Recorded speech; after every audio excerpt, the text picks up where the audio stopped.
And we are back here on the GSMC Football Podcast. And for the third part of the show, we're going to now get into recapping the Eagles-Packers game, talk about the specifics of that. So let's get into it. Now, we had two quarterbacks coming in a little banged up. Jalen Hurts, finally cleared concussion protocol. Jordan Love, injured his elbow in the final week of the regular season against the Bears, but he was a full participant in practice. And didn't miss any snaps during the game. But this game just was pretty slow. Well, for the most part, because the Packers got the ball to start off the game, Keyshawn Nixon fumbles right away, and the Eagles end up recovering. They score a touchdown off of that. However, looking on social media, and even Keyshawn Nixon said it after the game, you could see that he has the ball. He has the ball, and the officials ruled in favor of the Eagles. And also, even on the play, you see helmet to helmet right off the bat.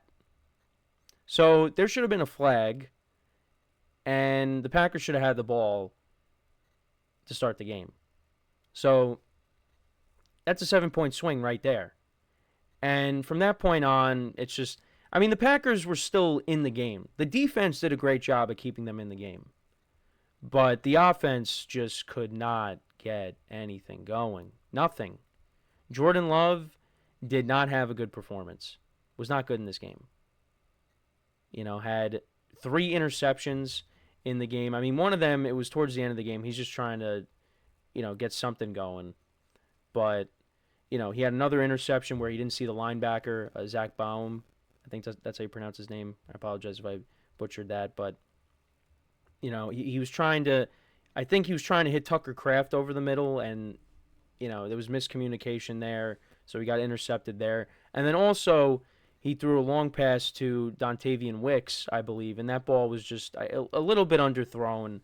And Darius Slay, it's like he's playing center field. Like, he's right there, and the ball just hits him right in the chest, and he intercepts that. And it's just, but you know what? Even with those turnovers, the fumble on the kickoff, they turned into points, but even with those interceptions, the Packers were still in the game. They still had a chance to get something going, but it's just they couldn't. They simply could not. They punted on their first 2 possessions. Then there was the first interception. That was to Darius Slay. And then they actually could have put up some points in the second quarter, but Brandon McManus, who's been good for them all year, he missed a 38-yard field goal. So that would have made it 10-3.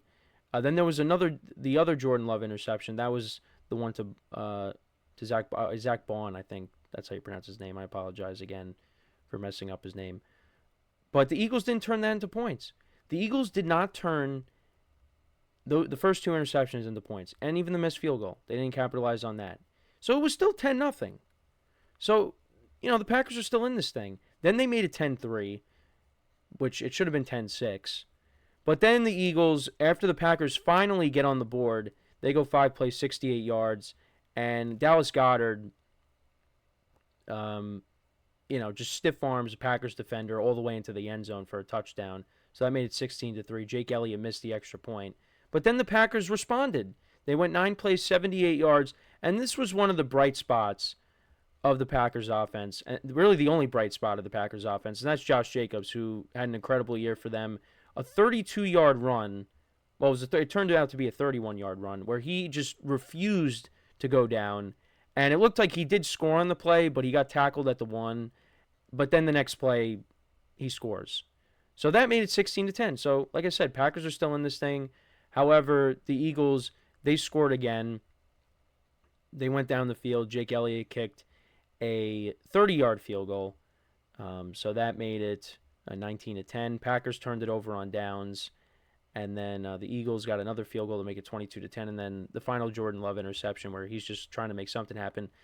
Maybe there could have been a defensive pass interference on the play. There wasn't. Trying to hit Bo Melton, but it got intercepted by Quinyon Mitchell.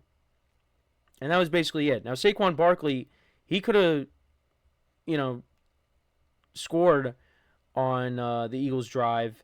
He had a 17-yard run, but he ended up taking a knee, and that was it. Looking at the stats for the game, I mean, Jordan Love, 20 of 33, 212 yards, no touchdowns, 3 interceptions. Josh Jacobs had 81 yards on the ground and a touchdown. Jaden Reed was their leading receiver, 4 receptions for 46 yards. Jacobs had 3 for 40. Dontavian Wicks, 2 for 39. 3 fumbles by the Packers in this game. Only one of them they lost. That was the Keyshawn Nixon kickoff fumble, which maybe shouldn't have been a fumble. Packers defense had 2 sacks of Hurts.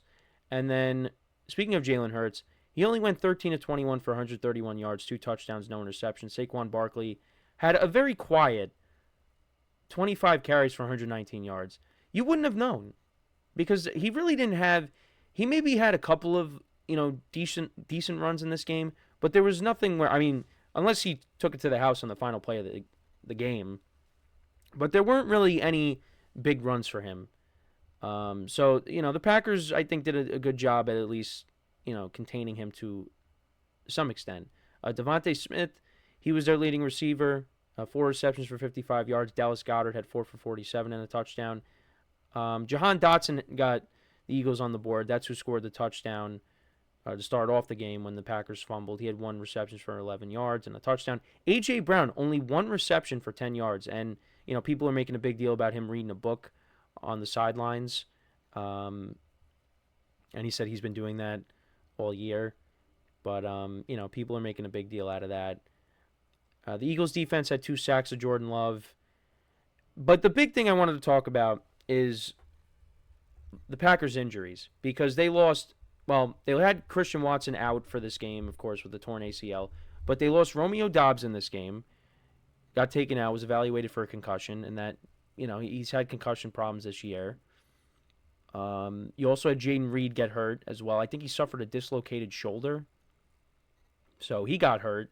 So they were down to, like I said, Bo Melton. Dontavian Wicks ends up, he's usually their number 4 guy. Now he's their number 1 receiver. So you had Bo Melton. And then you still have Tucker Kraft as well, the tight end. But, the Packers were down a ton of wide receivers. Then Josh Myers, their center, gets hurt in this game. A couple of guys on defense got hurt. I mean, they were already missing Jair Alexander.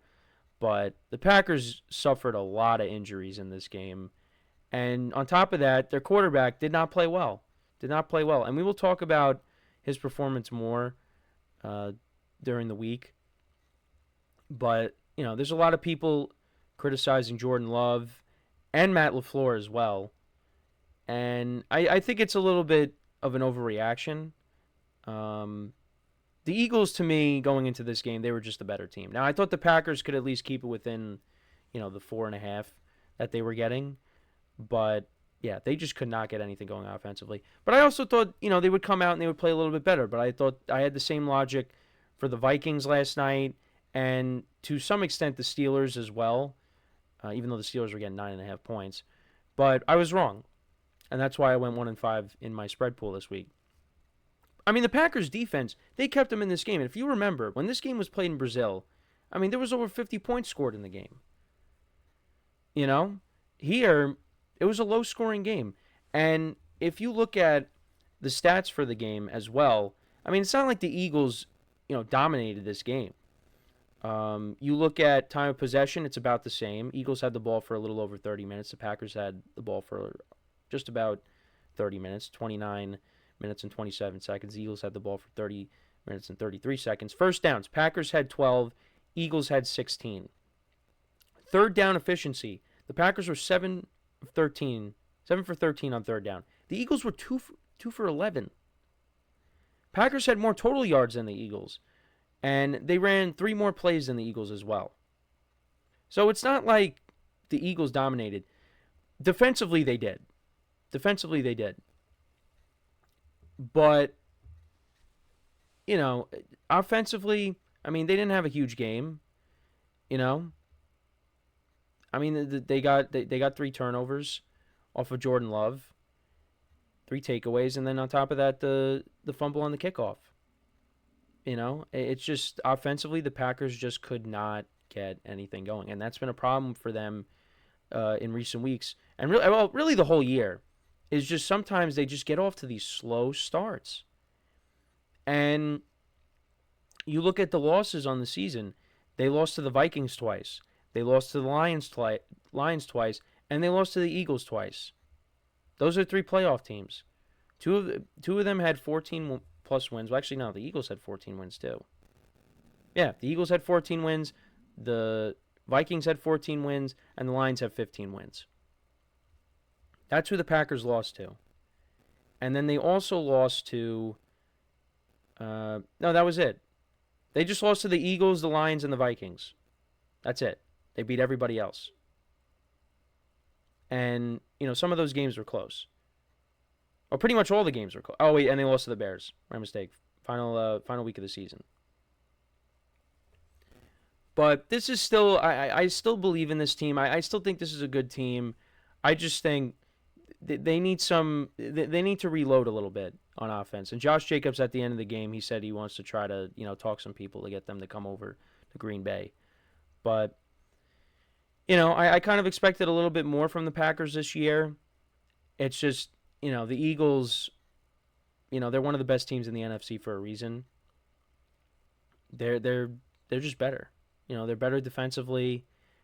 And a difference maker on this team is Saquon Barkley. Now, again, I thought, for a guy that ran for over 100 yards, it was a pretty quiet day for him, honestly. But, no, they did just enough. Now, people are talking about Jalen Hurts. He was a little rusty, and I get it. But, look, the Eagles didn't have to, be great offensively to win this game. They were in full control from start to finish. In some of these other playoff games, when a team would take an early lead and then they would stall, well, at some point the other team is going to break through and you're going to have to answer that. The Eagles really never had to. I mean, I guess when Josh Jacobs, scored the touchdown, it was like, okay, they got to do something. And they did. And even before that, Packers get on the board, they kick a field goal to make it 10-3. Eagles go down the field, Dallas Goedert scores a touchdown. So they did what they had to do to win the game. Because I know there's some people in the media that think, oh, that wasn't a good performance. They're not going to be able to do that in the coming weeks. And you're right, because the competition is going to get better, but the Eagles' defense is really good. It's really good. I mean, they did a fabulous job revamping this defense in the offseason, in the draft, and in free agency. And now they're going to be taking on a Rams team that they have played already. So we'll see what they do. Like I said, the competition is going to get tougher. I think the Rams are coming in with momentum. The defense is playing better. And, let's see how they deal with, that passing game with Puka Nacua. Cooper Kupp had a quiet night last night. We'll see what the status is of Tyler Higbee. Hopefully they get him back because he was looking good last night before he got hurt. But, that should be an interesting game. That'll be the first game on Sunday. But the Packers, they got some things that they're going to have to work on in the offseason. And like I said, I'm going to talk about Jordan Love in another show. I think tomorrow I'll get into him and his performance. And, I know, like I said, there's a lot of people that, are not, that are doubting him right now. And I will talk about that tomorrow and if that's justified. But, let me know what you guys think about this game. What were your takeaways from it? Let me know in the comments. So we are going to take our next break, and then when we come back, we will talk about the Bills-Broncos game, how that game went, and